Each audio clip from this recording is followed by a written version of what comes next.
ಶಿಡ್ಲಘಟ್ಟ ತಾಲೂಕಿನ ಹಂಡಿಗನಾಳದ ಕೆಂಪಣ್ಣಸ್ವಾಮಿ ವೀರಣ್ಣಸ್ವಾಮಿ ಭವನದಲ್ಲಿ ಶಿಡ್ಲಘಟ್ಟ ತಾಲೂಕು ಕಾರ್ಯನಿರತ ಪತ್ರಕರ್ತರ ಸಂಘದಿಂದ ಆಯೋಜಿಸಿದ್ದ ಪತ್ರಿಕಾ ದಿನಾಚರಣೆ, ಪ್ರತಿಭಾ ಪುರಸ್ಕಾರ ಹಾಗೂ ಸಾಧಕರಿಗೆ ಸನ್ಮಾನ ಕಾರ್ಯಕ್ರಮದಲ್ಲಿ ಆಶೀರ್ವಚನ ನೀಡಿ ಒಂದು ಕಬ್ಬನ್ನ ಗಾಣಕ್ಕೆ ಹಾಕಿದರೆ ಅದರಿಂದ ಹೇಗೆ ಸಿಹಿಯಾದ ಕಬ್ಬಿನ ರಸ ಬರುವುದು, ಚಂದನದ ಕೊರಡನ್ನ ಉಜ್ಜಿದಷ್ಟು ಶ್ರೀಗಂಧದ ಪರಿಮಳ ಹೊರಹೊಮ್ಮುವುದು, ಹಾಗೆಯೇ ಪತ್ರಕರ್ತರು ಜೀವನದಲ್ಲಿ ಬರುವ ಕಷ್ಟ ದುಃಖಗಳನ್ನ ಎದುರಿಸಿ ಅಂಜದೆ ಅಳುಕದೆ ನಗುನಗುತ್ತಾ ಬಾಳಬೇಕ, ಚಂದದ ಬದುಕು ಬದುಕಬೇಕು ಎಂದು ಹೇಳಿದ್ರ.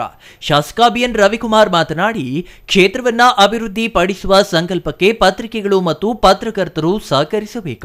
ಜನಸಾಮಾನ್ಯರ ಅಗತ್ಯತೆಗಳು, ಸಮಸ್ಯೆಗಳನ್ನ ತೋರಿಸಿಕೊಡಿ, ಹಾಗೆಯೇ ಒಳ್ಳೆಯ ಸಂಗತಿಗಳ ಬಗ್ಗೆಯೂ ಬೆಳಕು ಚೆಲ್ಲಿ ಪತ್ರಿಕೆಯ ಓದುಗರಿಗೆ ಕ್ಷೇತ್ರದ ಒಳ್ಳೆಯ ಸಂಗತಿಗಳು ಹೆಮ್ಮೆ ಎನಿಸಿದ್ರೆ ಸ್ಥಳೀಯ ಸಮಸ್ಯೆಗಳು, ಅಧಿಕಾರಿಗಳು ಮತ್ತು ಜನಪ್ರತಿನಿಧಿಗಳು ಕೆಲಸ ಮಾಡಲು ಉತ್ತೇಜನ ಕೊಡುತ್ತವೆ. ಸಮಾಜದ ಕಣ್ಣುಗಳಂತೆ ಕೆಲಸ ಮಾಡಿ ಎಂದ್ರ.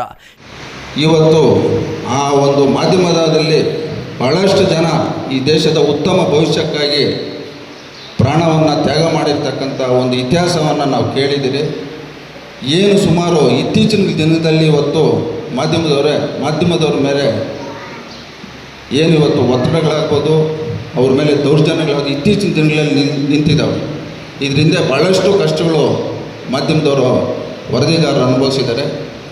ಏನಿವತ್ತು ಈ ಶಿಡ್ಲಘಟ್ಟ ವಿಧಾನಸಭಾ ಕ್ಷೇತ್ರದ ಮಾಧ್ಯಮದವರು ಈ ಒಂದು ಕ್ಷೇತ್ರದಲ್ಲಿ ಏನು ಈ ಕ್ಷೇತ್ರದ ಸ್ವಾಭಿಮಾನ ಮತದಾರರು ನಮ್ಗೆ ಅಧಿಕಾರ ಕೊಟ್ಟಿದ್ದಾರೆ. ನಮ್ಮ ಒಂದು ಅಧಿಕಾರ ಅವಧಿಯಲ್ಲಿ ಯಾವುದೇ ಕಾರಣಕ್ಕೂ ಯಾವುದೇ ಒಂದು ಇಲಾಖೆಗಳಾಗ್ಬೋದು, ಅಭಿವೃದ್ಧಿ ಕೆಲಸ ಆಗ್ಬೋದು, ಎಲ್ಲಿ ನಾವು ಅಚ್ಚುಕಟ್ಟಾಗಿ ನಿರ್ವಹಿಸ್ತಕ್ಕಂಥ ಕೆಲಸ ನಾವು ಪ್ರಾಮಾಣಿಕತೆಯಿಂದ ಮಾಡ್ತೀನಿ ಅಂತ ಈ ಸಂದರ್ಭದಲ್ಲಿ ಹೇಳ್ತಾ, ಒಂದು ವೇಳೆ ಏನಾದರೂ ತಪ್ಪುಗಳು ಕಂಡು ಬಂದಾಗ ತಮ್ಮ ಒಂದು ಜವಾಬ್ದಾರಿ ಇವತ್ತು ಅದನ್ನ ಸರಿತಿದ್ದಕ್ಕೆ ನಮ್ಮ ಜವಾಬ್ದಾರಿ ಇರ್ತೈತೆ. ತಮ್ಮೆಲ್ಲರೂ ಒಂದು ಸಹಕಾರ ಇರಲಿ ಅಂತ ಈ ಸಂದರ್ಭದಲ್ಲಿ ಹೇಳ್ತಾ, ಮುಖ್ಯವಾಗಿ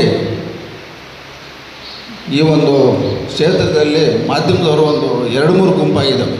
ನನ್ನೊಂದು ಮನವಿ ಏನಂದರೆ, ನೀವೆಲ್ಲ ಒಗ್ಗಟ್ಟಾಗಿದ್ದಾಗ ಎಲ್ರಿಗೂ ಒಳ್ಳೆಯದಾಗ್ತೈತೆ, ಈ ಕ್ಷೇತ್ರಕ್ಕೂ ಒಳ್ಳೆಯದಾಗ್ತೈತೆ ಅಂತ ಈ ಸಂದರ್ಭದಲ್ಲಿ ತಮ್ಮೆಲ್ಲರಿಗೂ ಗಮನ ತರ್ತಾ.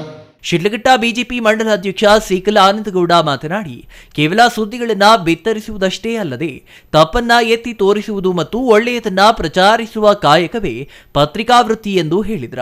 ಮಹಿಳಾ ಸ್ವಸಹಾಯ ಸಂಘಗಳ ಉತ್ಪನ್ನಗಳ ಪ್ರದರ್ಶನ ಮತ್ತು ಮಾರಾಟ ಮೇಳ, ಕೆಎನ್ ಕಲ್ಯಾಣ್ ಕುಮಾರ್ ಅವರಿಂದ ಪತ್ರಿಕಾ ಪ್ರದರ್ಶನ, ಬಿಎಂ ಶ್ರೀ ಪ್ರತಿಷ್ಠಾನದಿಂದ ತಾಳೆಗರಿ ಹಾಗೂ ಹಸ್ತಪ್ರತಿ ಪ್ರದರ್ಶನ ಮತ್ತು ಡಿಜಿ ಮಲ್ಲಿಕಾರ್ಜುನ ಅವರಿಂದ ಶಿಡ್ಲಘಟ್ಟ ದರ್ಶನ ಛಾಯಾಚಿತ್ರ ಪ್ರದರ್ಶನ ಏರ್ಪಡಿಸಲಾಗಿತ್ತು.